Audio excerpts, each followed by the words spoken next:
मैं देवनारायण देवमाला क्लासेस में बहुत बहुत स्वागत करता हूं। दोस्तों, मैं आशा करता हूं कि आप स्वस्थ होंगे, मस्त होंगे और पढ़ाई खूब मन लाकर कर रहे होंगे। दोस्तों, आज हम आपको इस वीडियो में पढ़ाने वाले हैं एक नया टॉपिक। आप कह सकते हैं कि ये नया टॉपिक जो है ये बहुत इम्पोर्टेंट टॉपिक है, जिसका नाम क्या है दोस्तों? संधि है। आपको संधि नाम सुनकर ही लग गया होगा कि बहुत इंपॉर्टेंट टॉपिक है और यह संधि से हर परीक्षा में प्रश्न पूछे जाते हैं दोस्तों। तो आज मैं आप लोगों के सामने एक मोटिवेशनल शायरी के साथ आज नया टॉपिक शुरू करता हूं। मुश्किल नहीं है कुछ दुनिया, तू जरा हिम्मत तो कर, ख्वाब बदलेंगे हकीकत में, तू जरा कोशिश तो कर, तू जरा कोशिश तो कर। इसी के साथ हम लोग शुरू करते हैं संधि। दोस्तों, संधि का शाब्दिक अर्थ होता है, या कह सकते हैं संधि का जो शाब्दिक अर्थ होता है ये होता है मेल। क्या होता है दोस्तों? मेल होता है, जिसको हम जोड़ भी कहते हैं। जिसको क्या कहते हैं दोस्तों? जोड़। संधि का शाब्दिक अर्थ होता है मेल या जोड़ होता है दोस्तों। जैसे देखिए, ये मार्कर है तो मार्कर में भी संधि है। मार्कर में संधि क्या है? देखिए, यहां पर ये कसा गया है, यहां से खोल देंगे तो निकल जाएगा। और इसको देखिए, इसमें लगा दे रहे हैं, समझिए ये भी एक जोड़ ही है। ये आप शर्ट देख रहे हैं, शर्ट शर्ट भी अनेक जोड़ों से मिलकर बना है। कह सकते हैं यहां पर देखिए शर्ट में जोड़ है।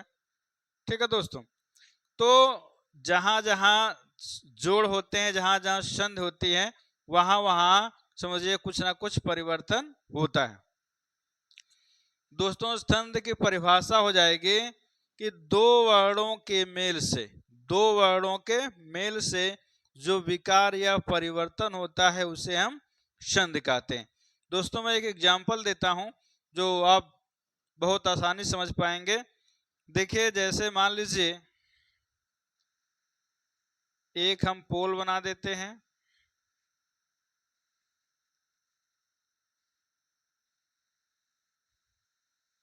ये पोल बना दिए, यहाँ पे रस्सी को बांध दिए, यहाँ पर रस्सी को बांध दिए।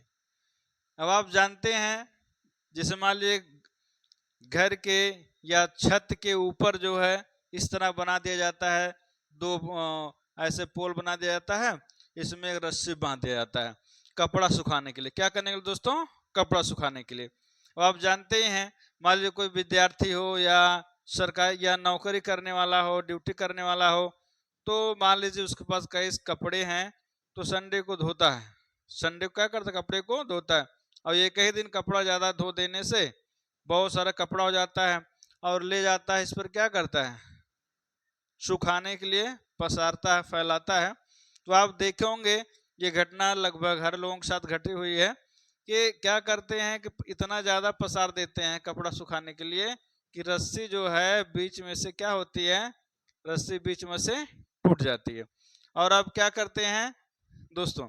आप करते हैं कि फिर कपड़ा को बटोरते हैं, बाल्टी में भरते हैं और फिर से ले जाते हैं बाथरूम में, उसको धो करके आते हैं। इस बार थोड़ा से चालाकी करते हैं, थोड़ा सा दिमाग लगाते हैं। क्या करते हैं कि ये रस्सी को क्या करते हैं? उठाते हैं, इस रस्सी को उठाते हैं और इस रस्सी को उठा करके यहाँ पर क्या करते हैं दोस्तों? बांध देते हैं। यहाँ पे दोस्तों बांध देते हैं, यहीं पे बांध दिए। तो आप देख रहे हैं कि यहाँ पे क्या पड़ गया है? जोड़ पड़ गया है।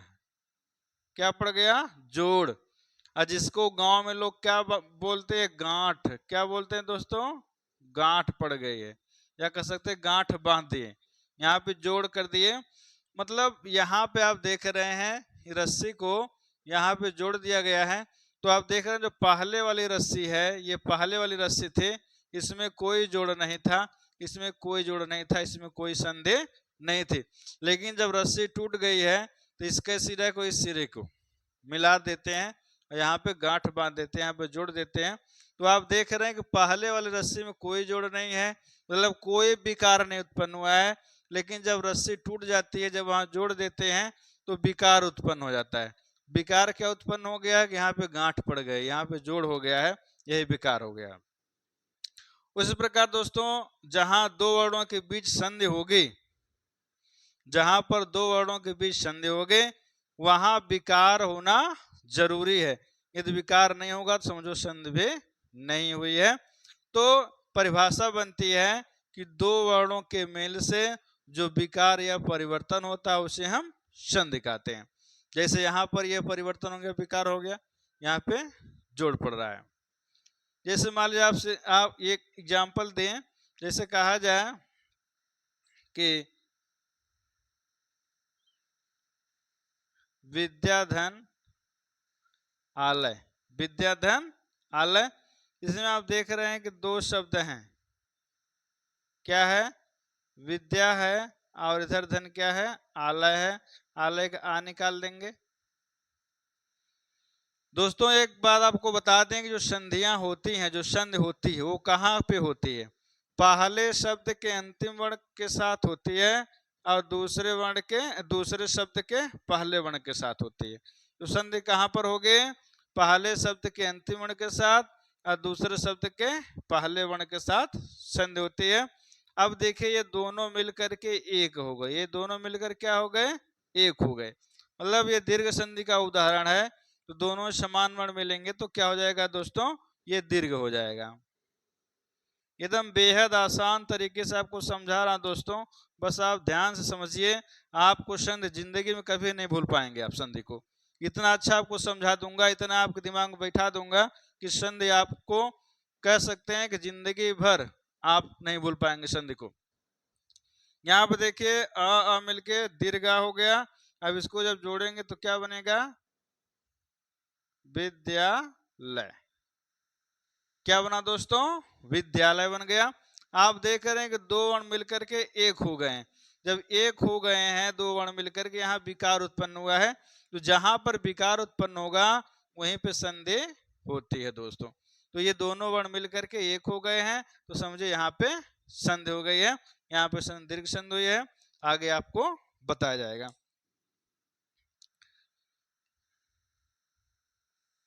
अब दोस्तों परिभाषा हम लिख दे रहे हैं संधि के, क्योंकि परीक्षा में पूछा जाता है, कभी कभी परीक्षा में ही संधि को पूछ लिया जाता है। तो परिभाषा क्या होगी, संधि की परिभाषा होती है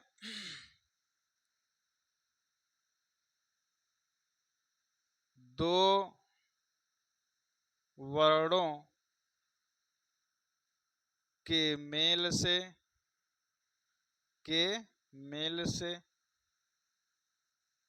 जो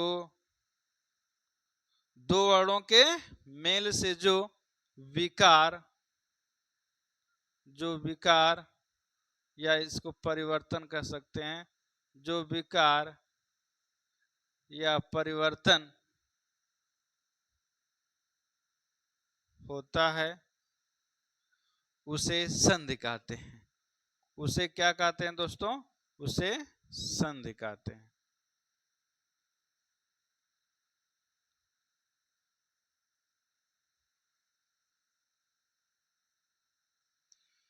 तो परिभाषा हो गई कि दो वर्णों के मेल से जो विकार या परिवर्तन होता है उसे हम संधि कहते हैं। तो दो वर्ण कौन होते हैं दोस्तों, इसको हम देखते हैं। दो वर्ण कौन होते हैं, पहला होता क्या है, पहले शब्द का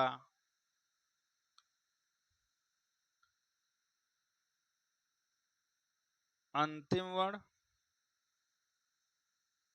पहले शब्द का अंतिम वर्ण होता है। और फिर क्या होता है, दूसरे शब्द का पहला वर्ण, दूसरे शब्द का पहला वर्ण।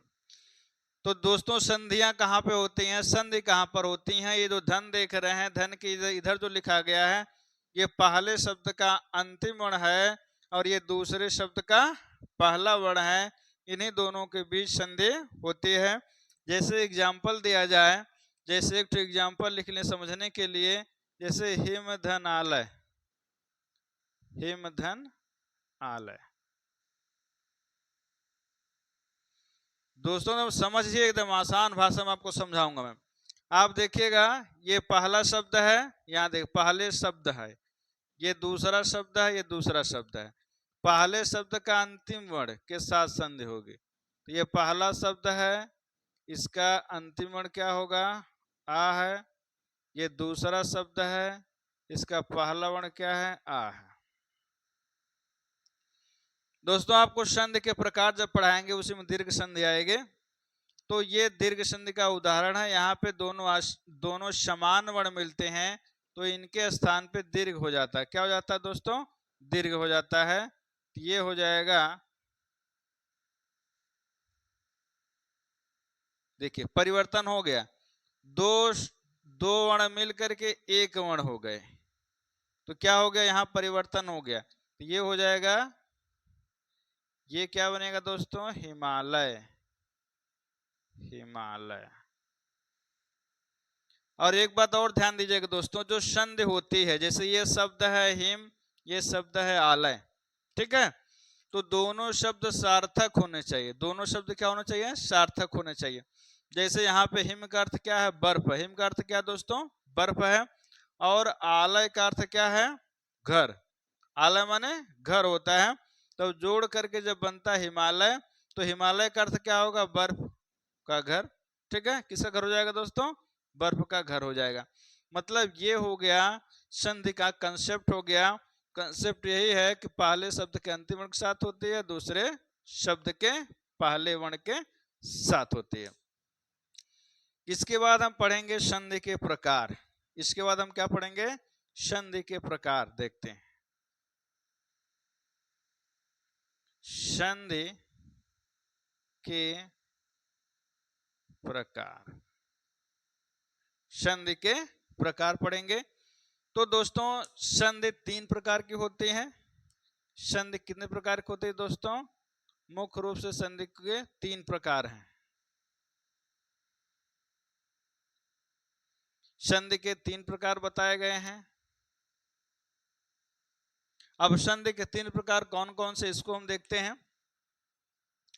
देखिए पहला है संधि का प्रकार, पहला है स्वर संधि। स्वर दोस्तों इसी को अच भी कहते हैं, स्वर संधि या अच संधि, ठीक है दोस्तों। दूसरा क्या है? भेद की व्यंजन संधि, व्यंजन या इसी को हल संधि कहा जाता है। परीक्षा में पूछा जाएगा संधि कितने प्रकार की होती है, तो क्या बताएंगे दोस्तों? 3 प्रकार के बताएंगे। पहला है स्वर संधि, दूसरा है व्यंजन संधि, तीसरा आपका है विसर्ग संधि, विसर्ग संधि। देखिए दोस्तों इनका तो डबल डबल नाम है, स्वर संधि या इसको अच संधि कहते हैं। अच संधि क्यों कहते हैं? कि सभी स्वरों को अच कहा जाता है। जो स्वर हैं 11 ठो, उनको अच कहा जाता है, इसलिए इस संधि को अच संधि भी कहा जाता है। जो व्यंजन है उनको हल कहा जाता है, इसलिए व्यंजन संधि को हल संधि भी कहा जाता है। तो यहाँ केवल विसर्ग संधि होगा, यहाँ पे कोई दूसरा नाम नहीं है। अब आपको बता दें, ये संधि जब संधि पढ़ा गया तो देखा गया इसमें कई प्रकार से संधियां हो रही थी। 2 स्वर वर्णों की संधि हो रहे थे तो उसको स्वर संधि नाम दे दिया गया। फिर उसके बाद हो रहा था कि व्यंजन के बाद चाहे स्वर वर्ण की संधि हो चाहे व्यंजन वर्ण की संधि हो तो उसे व्यंजन संधि कहा गया। जहां विसर्ग के साथ स्वर या व्यंजन वर्ण का संधि होता है वहां विसर्ग संधि होता है। जैसे देखिए यहाँ पे क्या है, यहाँ पे क्या है कि धन के पहले भी स्वर होगा,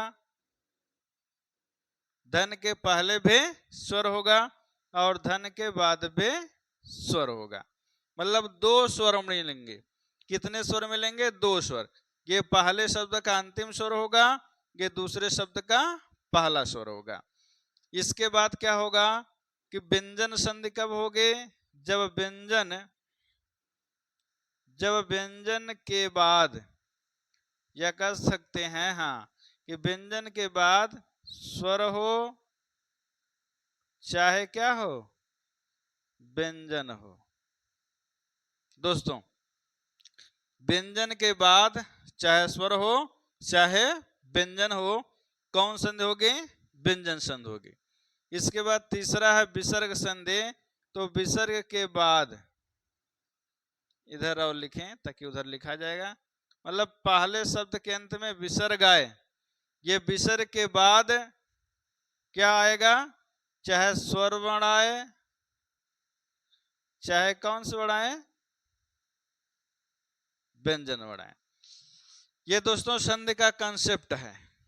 ये संधि का कंसेप्ट है कि स्वर संधि कब होगी? जब देखिए पहले शब्द का अंतिम वर्ण भी स्वर होगा, दूसरे शब्द का पहला वर्ण भी स्वर होगा, तो कौन संधि होगी दोस्तों? स्वर संधि होगी।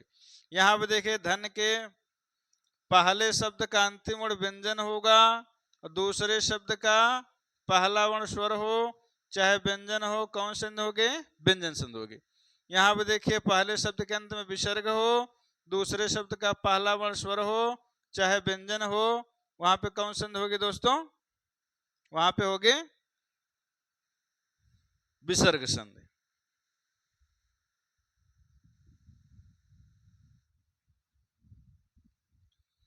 तो दोस्तों इसके बाद हम देखते हैं, जैसे देखिए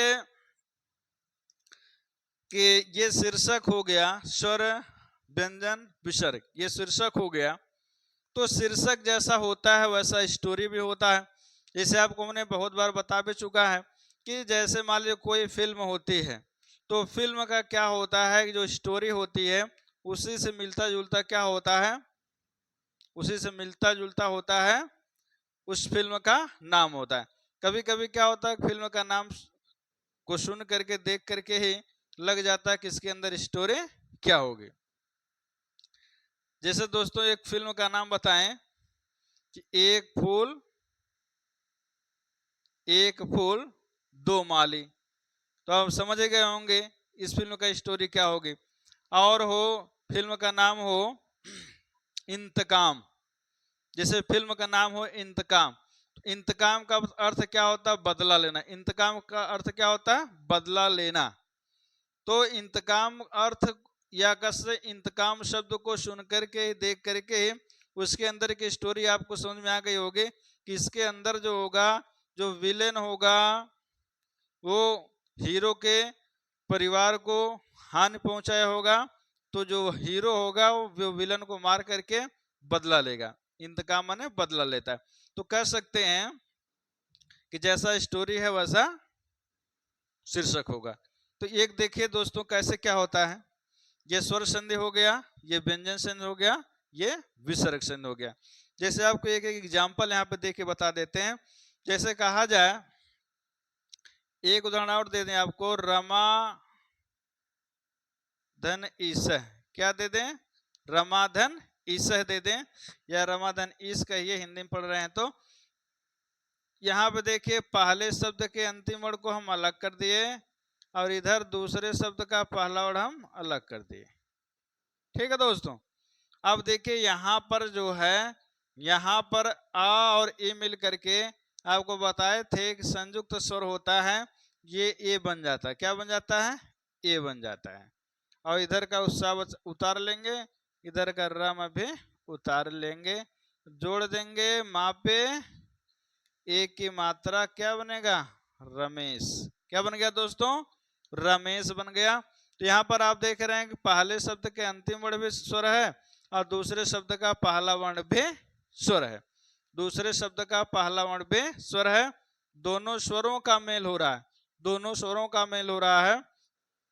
और आ और ए मिल करके ए बन जा रहे हैं। ये संयुक्त स्वर आपको बताया गया था, ए बन जाता है। तो कह सकते हैं दोस्तों स्वर की परिभाषा, स्वर संधि की परिभाषा बतानी हो तो कहेंगे दो स्वर वर्णों के मेल से जो विकार या परिवर्तन होता है उसे हम स्वर संधि कहते हैं। ये परिभाषा हो गई इसकी। अब हम पढ़ते हैं व्यंजन संधि कब हो गए। जैसे देखिए वाकधन ईस है, वाकधन ईस, ये पहला शब्द है, ये दूसरा शब्द। पहले शब्द के अंत में व्यंजन आना चाहिए और दूसरे शब्द का पहला वर्ण चाहे स्वर हो चाहे व्यंजन हो। यहाँ पे दोस्तों आ गया है स्वर। अब आपको संधि जब व्यंजन पढ़ाएंगे तो पूरा नियम बताएंगे, अभी बस एग्जाम्पल को सॉल्व करवा दे रहे हैं दोस्तों। ये इसका नियम है कि क के बाद यदि कोई स्वर यहाँ पे आ रहा है तो क के स्थान पर क्या हो जाता है, इसका ये इसके स्थान पे हो जाएगा क्या, क के स्थान पे हो जाएगा ग हो जाएगा। क्या के स्थान पे क्या हो जाएगा, ग हो जाएगा। मतलब इस वर्ग क वर्ग के में से कोई बनाए तो क्या होता है, उसके बाद कोई स्वर आ जाए, कोई स्वर आ जाए तो इसी वर्ग का तीसरा अक्षर हो जाता है। ये देखिए क वर्ग का है, क ख ग, तीसरा अक्षर कर दिए हम। विस्तृत रूप से आपको आगे बताया जाएगा, यहाँ बस एग्जाम्पल को समझ लीजिए कैसे क्या हो रहा है। यहाँ पर आप देख रहे हैं दोस्तों कि ग का गा हो गया है। यहाँ पे देखिए जोड़ेंगे कैसे, का पे ग पे ई की मात्रा क्या बना देंगे, वागीस बना देंगे। क्या बना देंगे दोस्तों, वागीस बना देंगे। अब आप देखेंगे कि व्यंजन के बाद व्यंजन आएगा। जैसे देखिए इसी को दिया जाए फिर से, लेकिन थोड़ा सा परिवर्तन करके, वाकधन देवी, वाकधन देवी। का क्या हो जाएगा दोस्तों, गा हो जाएगा और ये हो जाएगा तो वाकधन देवी। क के स्थान पे गा हो गया है, बनेगा वाग देवी। क्या बनेगा, वाग देवी बनेगा, बन गया दोस्तों वाग देवी। यहाँ पर आप देख रहे हैं कि व्यंजन के बाद व्यंजन है, का भी व्यंजन है और दा भी व्यंजन है। जब दोनों व्यंजन मिलेंगे तो कौन संधि होगी दोस्तों, व्यंजन संधि होगी। और ये बन गया क के स्थान पे गा हो जाएगा। ग को जब आधा लिखेंगे तो ऐसे लिखेंगे, बन गया वाग्देवी। वाग्देवी किसे कहते हैं, माँ सरस्वती कहते हैं। इसके बाद देखिए ये है, जैसे कहा जाए नमः धनते, नमः धनते। नियम इसका बताया जाए कि विसर्ग के स्थान पर छोटा सा हो जाता है। क्या हो जाएगा दोस्तों, छोटा सा हो जाएगा।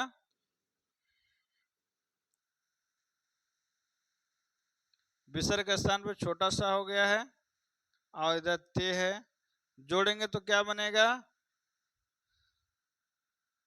जोड़ेंगे तो नाम ऐसे रहेगा और ये तो क्या बन गया, नमस्ते बन गया। देखिए विसर्ग के स्थान पे छोटा सा हो गया है और ते के उतार दिए हैं। छोटा सा है हलंत है, या कह सकते हैं छोटा सा नहीं, कह सकते हैं शुद्ध व्यंजन वर्ण है ये। अब देखिए ये सा के, ये विसर्ग के स्थान पे सा हो गया है और सा को जब आधा लिखेंगे ऐसे लिखेंगे, क्या बन गया, नमस्ते। यहाँ पर आपको बता दें व्यंजन के विसर्ग के बाद क्या है, व्यंजन वर्ण है, विसर्ग के बाद व्यंजन वर्ण। तो दोस्तों ये था जो है, ये संधि का कंसेप्ट था, संधि का कंसेप्ट था। इसके बाद हम संधि के एक एक प्रकार को पढ़ते हैं। तो देखिए आगे हम देखते हैं,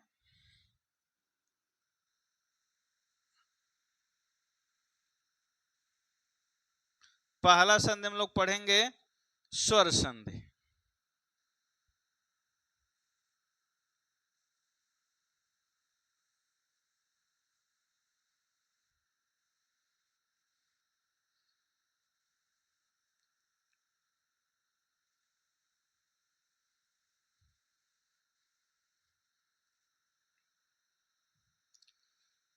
पहली संधि हम लोग पढ़ेंगे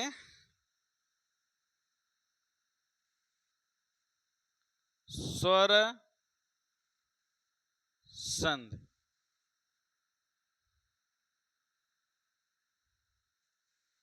तो इसकी परिभाषा बता दे रहे हैं कि दो स्वर वर्णों के मेल से जो विकार या परिवर्तन होता है उसे क्या कहते हैं, स्वर संधि कहते हैं। अब इसके भेद पढ़ेंगे तो स्वर संधि के भेद हैं। स्वर संधि के भेद कितने हैं? स्वर संधि के भेद, स्वर संधि के भेद, इसके दोस्तों 5 भेद हैं। कितने भेद हैं? 5 भेद। कहा जाए कि स्वर संधि कितने प्रकार के होती है? तो 5 प्रकार के होती है। पहला इसमें देखिए कौन सा है, पांचों के नाम लिख दे रहे हैं। पहला है दीर्घ स्वर संधि, दीर्घ स्वर संधि। दूसरा है गुण स्वर संधि,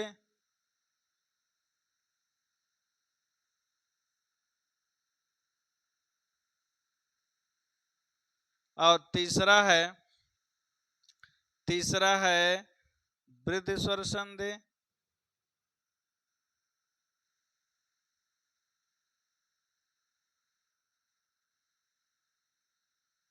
चौथा है यण स्वर संधि।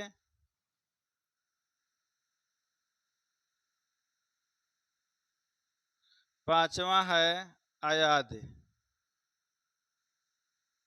अयादि स्वर संधि। तो दोस्तों ये पहला दीर्घ संधि, दीर्घ स्वर संधि, गुण स्वर संधि, वृद्धि स्वर संधि, यण स्वर संधि, अयादि स्वर संधि। तो स्वर संधि के कितने भेद हो गए? 5 भेद हो गए। तो सबसे पहले हम पढ़ेंगे दीर्घ स्वर संधि। क्या पढ़ेंगे? दीर्घ स्वर संधि। पहला भेद पढ़ेंगे हम दीर्घ स्वर संधि।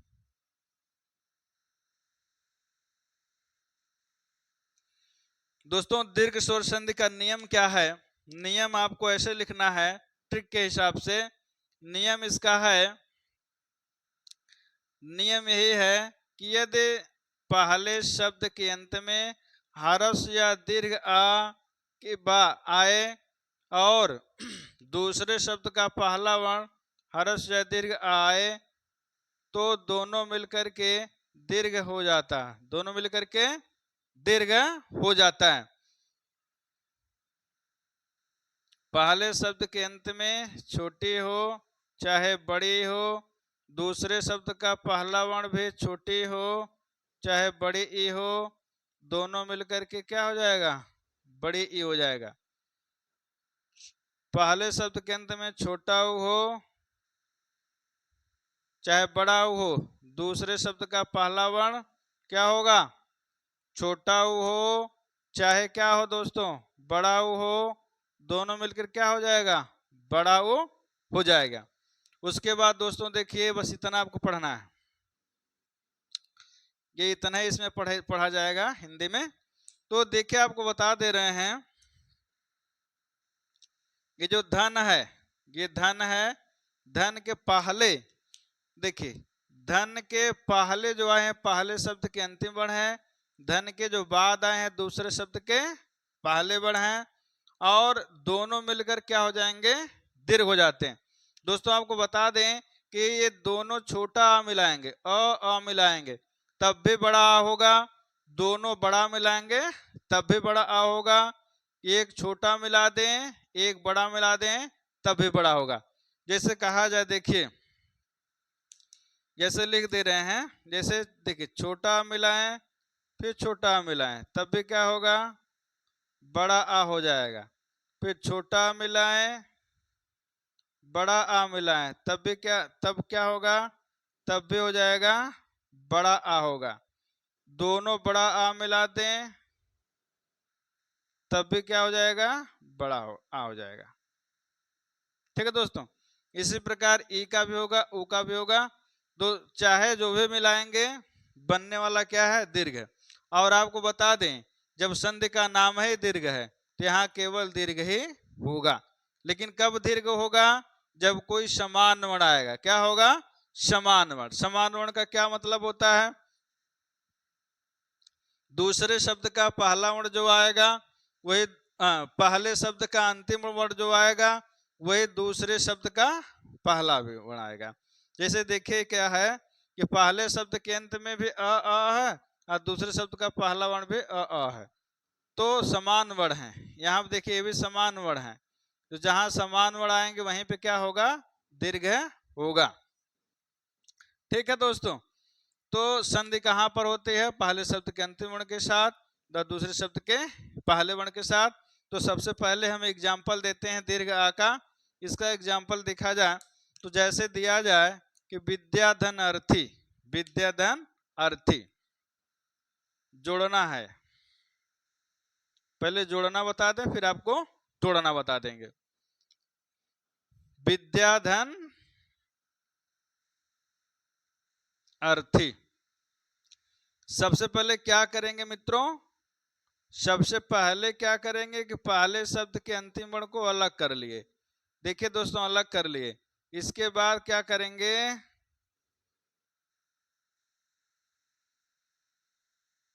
देखिए दोनों समान वर्ण है, ये ह्रस्व दीर्घ है लेकिन तब भी समान वर्ण है, तो मिल करके क्या हो जाएंगे, दीर्घ हो जाएगा। मिलकर क्या हो जाएगा, दीर्घ हो जाएगा।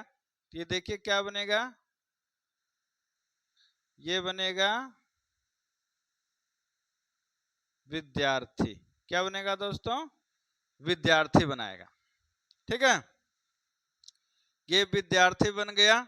जैसे मान लीजिए आपको संधि विच्छेद करना हो, क्या करना हो, संधि विच्छेद करना हो, आपको दे दिया जब विद्यार्थी शब्द दिया जाए, क्या दिया जाए, यही विद्यार्थी दिया जाए। अब पूछा जाए कि संधि विच्छेद करिए तो कैसे करेंगे।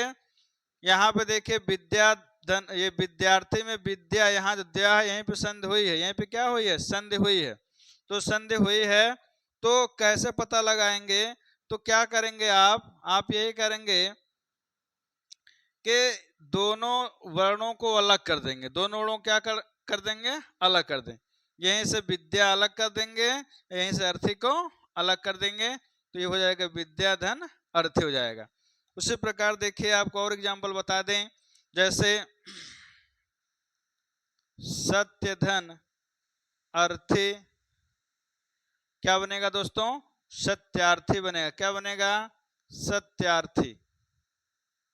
सत्यार्थी कैसे बनेगा, यहाँ पे छोटा, यहाँ पे छोटा, ये दोनों मिलकर के देखिए छोटा और छोटा, ये दोनों मिलकर क्या हो जाएंगे, दीर्घ आ हो जाएंगे, दोनों मिलकर क्या हो जाएंगे, दीर्घ आ हो जाएंगे। ये क्या बन गया, सत्यार्थी।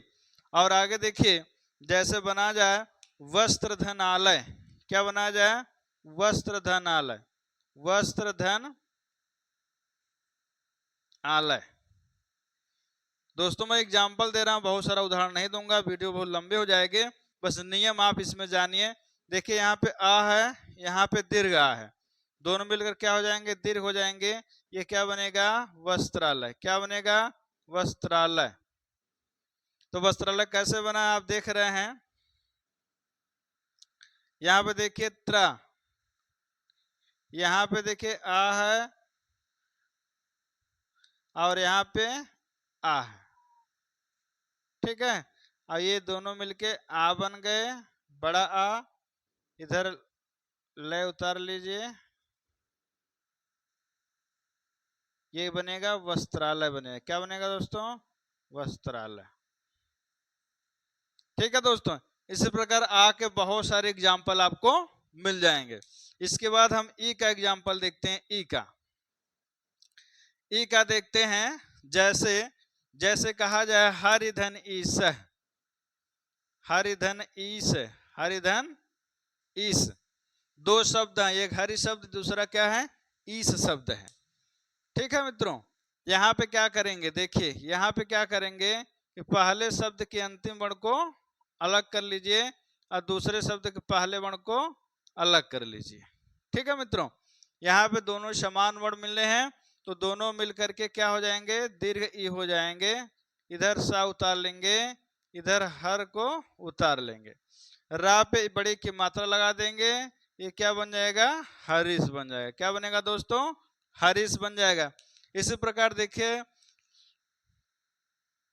जैसे दोस्तों अगर आपको संधि अच्छे समझ में आ जाए तो वर्तनी भी आपको अच्छे से आ जाएगी। क्योंकि आपको मात्राओं का ज्ञान हो जाए, कहाँ पे छोटी है कहाँ पे बड़ी लगी है। यहाँ पे दोनों समान वर्ण आए इसलिए दीर्घ हो गया है। कुछ लोग हरीश ऐसे लिख दें, कुछ लोग हरीश को ऐसे लिख दें, तो ये क्या हो जाएगा हरीश, ये हरीश क्या हो जाएगा, गलत हो जाएगा। तो वर्तनी भी आप यहाँ पे साथ में सीख लेंगे। जैसे कहा जाए परीक्षा, तो परिधन इच्छा। दोस्तों ये भी पूछा जाता है शुद्ध वर्तनी परीक्षा को, इसमें संधि कैसे होती है तो आप जान ही रहे हैं। इसमें छोटे की मात्रा निकाल देंगे, छोटे की मात्रा निकाल देंगे, इधर ए, ये आपको बताएं दोनों मिलकर क्या हो जाएंगे, दीर्घ हो जाएंगे। तो क्या बनेगा,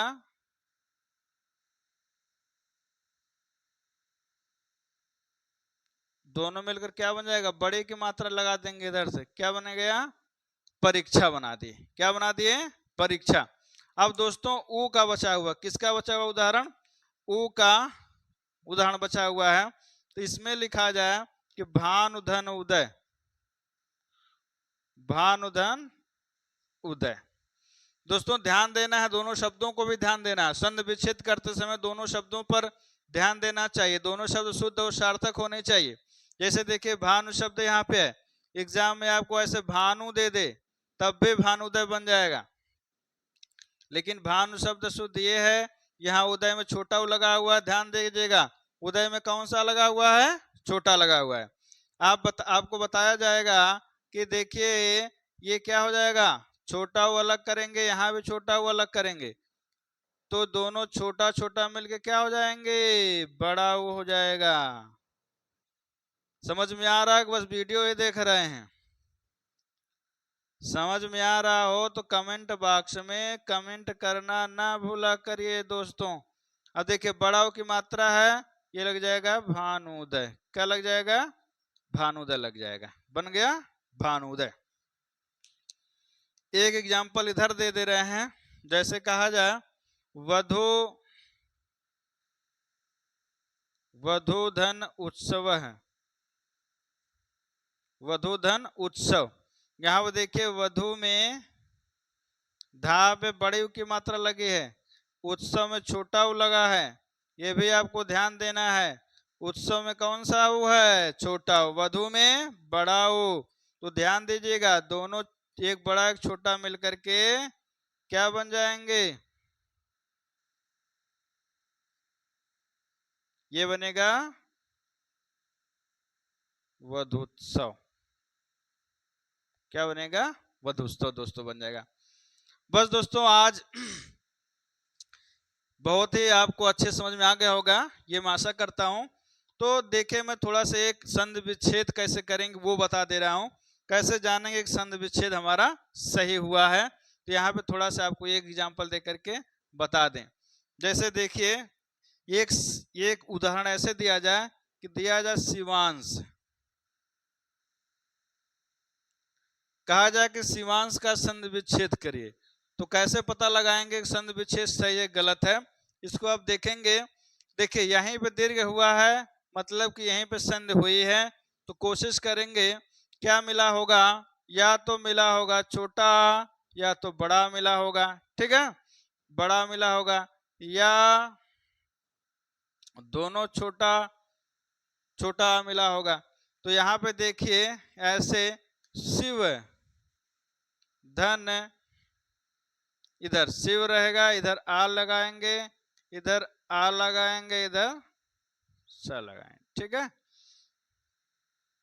अब देखिए रखेंगे इस पर, दोनों छोटा छोटा रख दें, दोनों छोटा, पहले दोनों छोटा छोटा रख दें, ठीक है, तब जोड़ेंगे। ये वाला रख के जोड़ा जाए, ये वाला रख के जोड़ा जाए, तो ये शिव धन क्या बनेगा, से, तो ये दोनों आ मिलके क्या बन जाएगा, बड़ा बन जाएगा, ठीक है।